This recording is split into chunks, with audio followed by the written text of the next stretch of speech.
more. Wasn't thrilled about that because I already went to the seller's price, but I said, okay, at the end of the day, 50,000 is not going to make or break the deal, so it is what it is. So we submitted that letter of intent on January 29th, and the seller accepted that one pretty quickly. So what happens next after you get your offer accepted? Well, then at that point, you start negotiating, you start building your team for that deal. So one of the people you're going to need on that team is your sponsor or your key principal. So for anybody who's brand new to multifamily or commercial, the sponsor or the key principal is the person or people who are going to sign on the loan. They have the net worth, the liquidity, and the experience to qualify. Most times, if you're just starting out in this space, you're probably not going to have all of those boxes checked. Sometimes you will, most times not. So you'll probably need somebody who's got that criteria as you're starting out. So there was a handful of ones that I had good relationships with, and I always like to stay in touch with them regularly. So I put it in front of the one I thought would be the best fit. Sent them a good amount of information about the deal, sent them a good amount of information about the market. And at that point, we had a conversation because he expressed interest in it. So he liked the deal, and, he got back to us pretty quickly, and we decided to work together on it. So the next thing we're doing is negotiating the PSA, that's your purchase and sale agreement, your contract. So the purchase and sale agreement is going to have all the terms of the letter of intent, but more fleshed out. So with it, it's a 2-week back and forth period a lot of times. Usually there's going to be multiple terms of the contract, both parties and their attorneys reviewing it, and really making sure that you have all the key points articulated and really thoroughly explained there. So we're taking all the pieces that were in the LOI, putting them in there, and then going in more detail. Who's paying for the closing costs? Do you have any extensions? One thing I've always learned in my experience, always get as many extensions as you can, especially on the front end. However long you think it's going to take you to close a deal, probably it's going to take you longer. Keep that in mind. And it's always better to negotiate those on the front end, because if there's a cost, that cost is cheaper on the front end. When you do it at the 11th hour and you absolutely need that extension, trust me, that extension will cost you a lot more. It's going to have contingencies. So are there any ways for you to get out of the contract? Most times, the most common one you see in multifamily is going to be just the due diligence period. So in this deal, we had a 30-day due diligence period. That means for any reason during that period, we could back out. We didn't have any other contingencies, but some of the common ones will be like a financing contingency where somebody's coming in and they need to obtain debt. That could be a contingency for them backing out if they can't get it. And sometimes there could be performance contingencies as well. And then your covenants, your representations, and your warranties. That's basically all of the different things that the parties are saying that they are authorized to do, or that something is true. That comes into play when somebody's committing fraud or misrepresenting something. So you want to have an attorney who's thoroughly familiar with commercial real estate, negotiating that to make sure they're putting all the standard ones that you really need in there. So keep in mind the letter of intent got accepted on January 29th. Here we executed the PSA on February 13th. So give or take about 2 weeks for that. So what happened next? So for anybody who remembers that timeline, there was a key event that took place, and that was the pandemic. So the pandemic became a thing in mid-March of 2020. Initially, our plan for this deal was to go out and obtain bridge financing. So bridge financing is short-term, usually 2 to 3 year financing, most times with a floating rate. And you're usually getting that when a property doesn't qualify for conventional financing. So in this case, the property was like 75% occupancy. In multifamily, to qualify for those long-term conventional loans, usually you need them to be 90% or above. This didn't happen. So on St. Patrick's Day, I got a call from my mortgage broker, and he said that the lender we were going with was shutting down their entire lending program. They weren't going to fund any deals. Had nothing to do with us personally. There was just too much uncertainty in the world, and they didn't know what they were doing at that point, so they put everything on pause. That kind of threw a wrench in our plans because we'd already paid an application deposit. We were working towards that, and this threw the timing of our deal off. So at this point, we had two options because we were still in our due diligence period. One is we could have backed away and walked away from the deal. Two is we could have figured out a path forward. So I spoke with my partners. We thought about it long and hard, and we decided that we still really liked the deal.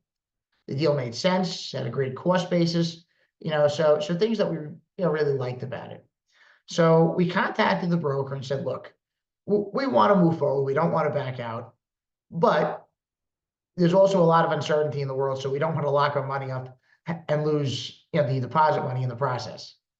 What can we do here? So we negotiated another extension, and it was an extension of due diligence, not of closing. So what that means is our earnest money didn't go non-refundable, which is really what we wanted. Now, you might be saying, well, why would the seller agree to that? So the reason they agreed to it is because they knew that any other buyer coming in was going to have the same challenge unless they were buying with cash and they weren't going to be obtaining financing.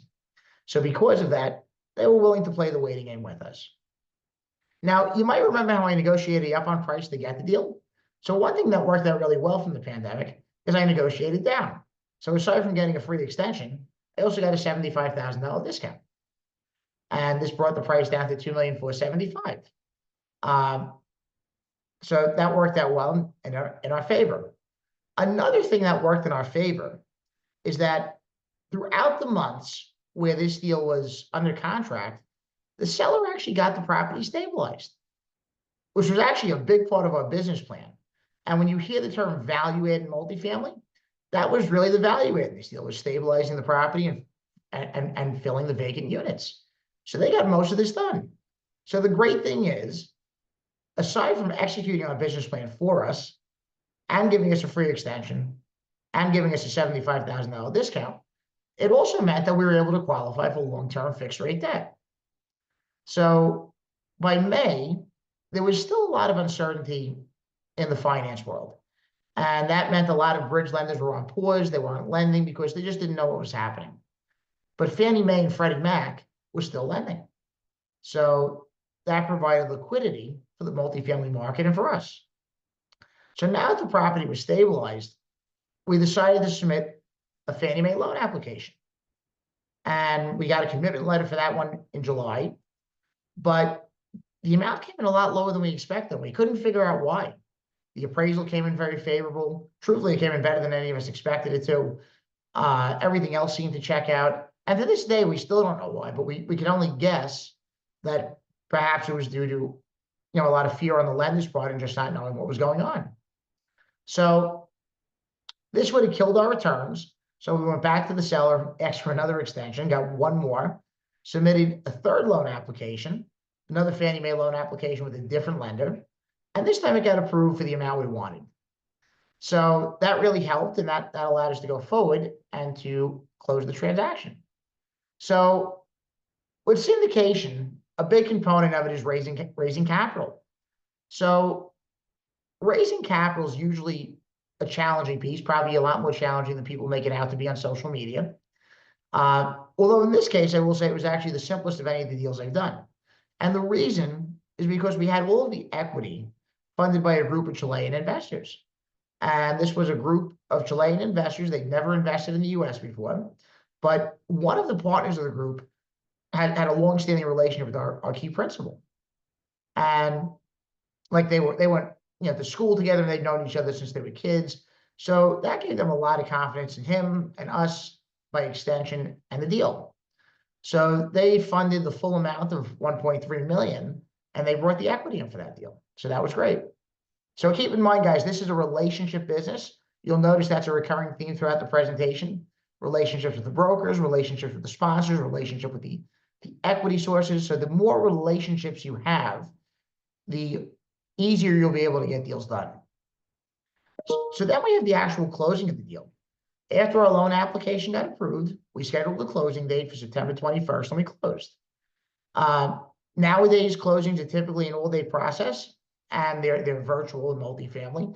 I hear a lot of my single-family friends still going to law offices and things like that. I've never actually done that for one of my closings because they're all virtual. But you will have about 1,000 emails fly back and forth. So I typically make it a practice to stay by my computer all day for those days. And once closing's over, you take possession of the property, you get the keys, and then at that point, you take over and start implementing your plan. So what was the plan here? Well, most of the rents were between 575 and 650. There was a single one at $700. We felt pretty confident, based on our market knowledge, that we could get to 750. Admittedly, our property manager thought even higher than that. I was a bit doubtful because I didn't see any comps supporting it, but I'm glad that she was right and I was wrong. So the property started with 27 month-to-month leases. So I'm sure you guys are familiar with the month-to-month lease. Now, they can be good or bad depending on how you manage them.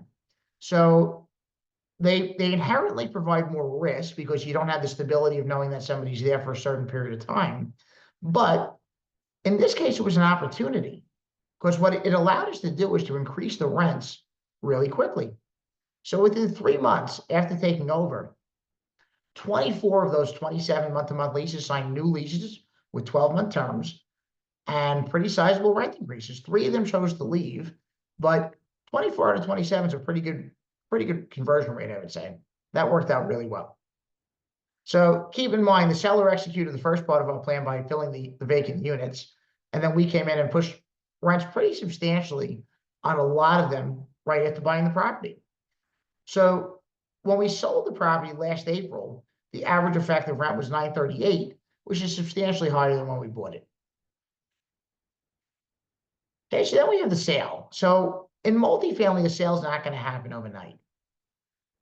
It takes planning, it takes time, and most times you're going to be running a marketing process. That marketing process might be 3 months, and then it might be 3-4 months to close the deal. And you might be doing some things in preparation for a sale to get it ready. Maybe you're doing some CapEx work to beautify the property. Maybe you're sprucing up the landscaping. Maybe you're doing things to make it look more aesthetically pleasing in photographs. So there's a lot of planning and thought that goes into the sale. So initially, we did shop it off market in December of 2022.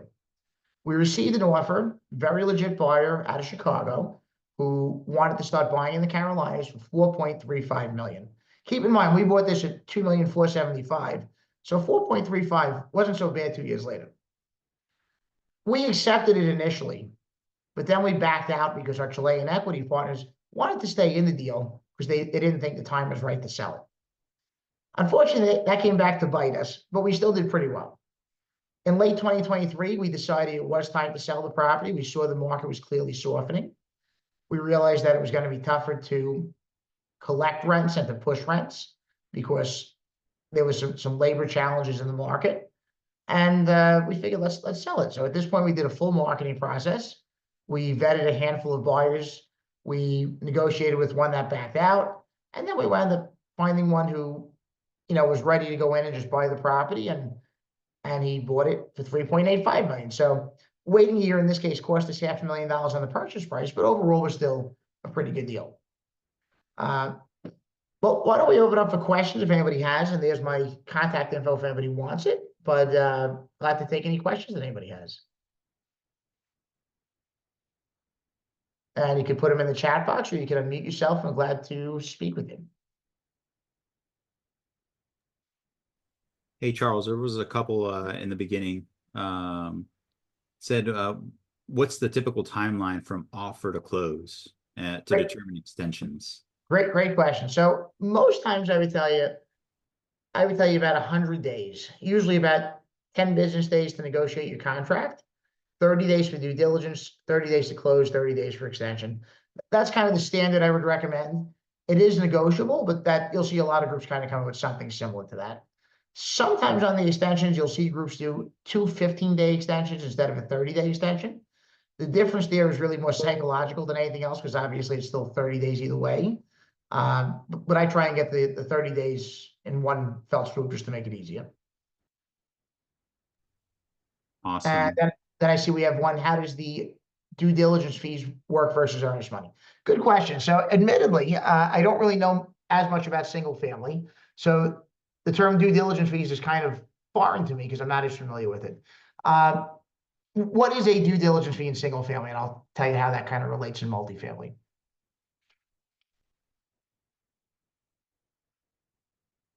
So, so the earnest money, in multifamily or commercial, is typically going to be held by an escrow agent, usually a title company, sometimes an attorney. Um, and what happens is that money is going to stay in escrow typically until the transaction closes or until it doesn't close and both parties agree that it can be released. Do you ever have any issues in terms of where the property is like a high demand property and you actually won't be getting the money back? It's just an offer of, when we talk about due diligence in single family, it means this money is not being returned back to you. It's really an offer to say, I'm really interested in this property. I want to win it based upon several investors that are interested in or sellers Got versus the earnest. So you don't really have anything similar to that in multifamily and commercial, but what will happen in a really hot market or high demand property, the earnest money deposit will be non-refundable. Okay. There are several deals where I've done non-refundable earnest money deposits. Admittedly, the first time I did it, I was probably a little queasy sending out that offer because sometimes those deposits can be pretty big. So, so the key then is that you're doing as much of your due diligence as you can prior to going on the contract, because once you sign that contract, you're probably not getting that money back. And what's your average percentage of the actual sale price and what the earnest money typically is, or is it just variable based upon the actual deal? Is it, So like in 5%? multifamily in the Southeast, it's usually 1% of the purchase price. Mhm. But the more you increase it, the more desirable your offer. So 1% is standard. The highest I've done was probably about 3.5%. But that was only a $30 million deal, so that really added up. Okay, got you. Yeah. Okay, so then I see we have another question. Are you doing feasibility studies during or before the due diligence period? We don't typically do a feasibility study for an existing property. Most times that would be more for development. So if you're going to see if something's just kind of its highest and best use, and if it's a good fit for the area, we'll do studies during our due diligence, but our studies are more just on the tenants, the systems at the property, studying the comps and studying the market, but not so much a feasibility per se. And would you be able to list out the generic phases of a commercial project from start to finish? So can you speak up and put a little more clarity to that question, just so I understand that? Yeah. Antoine, I heard you at the beginning, but it kind of cut out. Oh, sorry. Is that better? Yep, now it is. All right. Yeah. So basically, the details of the question, or the main focus on the question, is I'm trying to understand the different phases of putting in an offer. So how much work do you do before that initial offer, as opposed to during the due diligence phase? Got it. So what I would say is before the initial offer, you want to do enough to feel comfortable, but you also don't want to spend so much time on something that may not ever come to fruition. So what I would tell you, for deals that I'm seriously putting an offer in, the things I would do on the front end, I would reach out to the county tax assessor and understand how the reassessment is going to occur and what that's going to look like. I would reach out to an insurance broker and get an insurance indication, which is like a soft quote. Reach out to a mortgage broker, get a term sheet so you have a rough idea of the financing.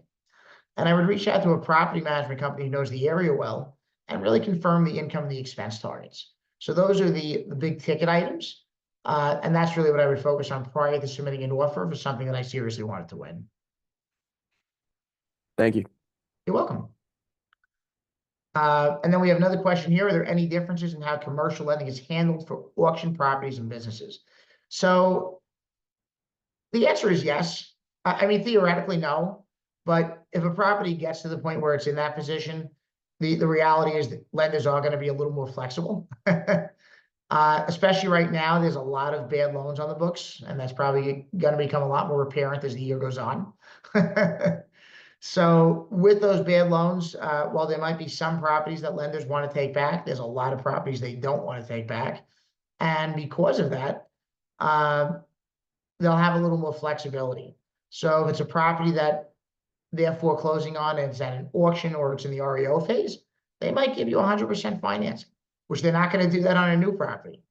But they might do that simply to clear the property, simply to clear the loan off their books and not have to take management of the property.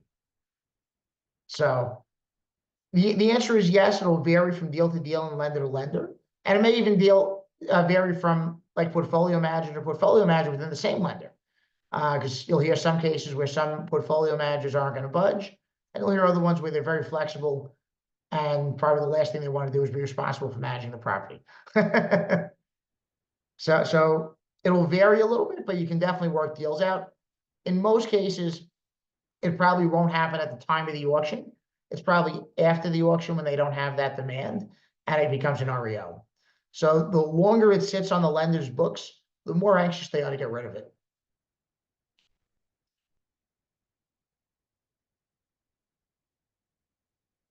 Charles, can you, in a typical situation, you've got, say, investors that are putting up most of the money, but you're supplying most of the know-how, you found the deal, you're the quarterback. So can you speak in general terms of, in this deal, you had, let's just say, approximately $1 million profit. How would the payout to the participants? Yeah, great question. So with this deal, it's a syndication. Most syndications nowadays, and there's some fluctuation, but a lot of them are 70-30 splits. So it's usually 70% for the investors, 30% for the general partners, which are the ones doing the sweat equity. So in this case, I had, we had 3 general partners, myself and two other entities. Now, while it might look like there was a $1.4 million profit, the reality is our loan was about $1.9 million. There was just shy of $1,350,000 in equity. So it was about $3,250,000 that had to be paid back before we could split profits. So there was probably a good, $500,000 and change of profit at the sale. So the way that gets split, 70% goes to the investors, 30% to the general partners. So for me personally in this deal, myself and my 2 partners, we had 20% of the general partnership. So we own 6% of the total deal. So what that means is, you're getting some money, but not as much. This was the second deal I did in the syndication side. Syndication starts becoming more lucrative as you build your track record and you start keeping bigger pieces of the GP pie. That's when it starts getting more lucrative.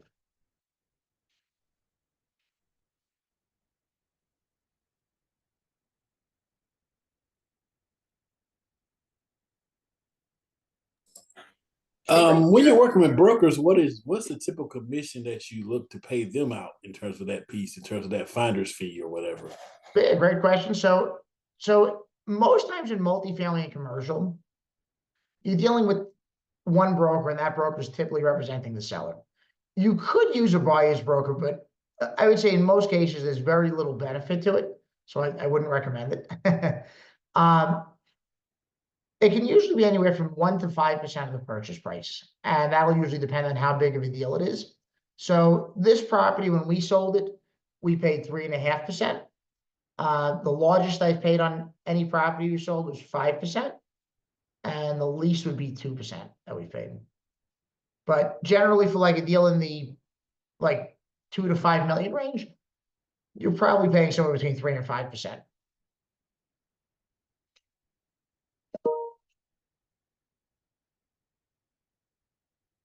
Okay, good. Do we have any other questions?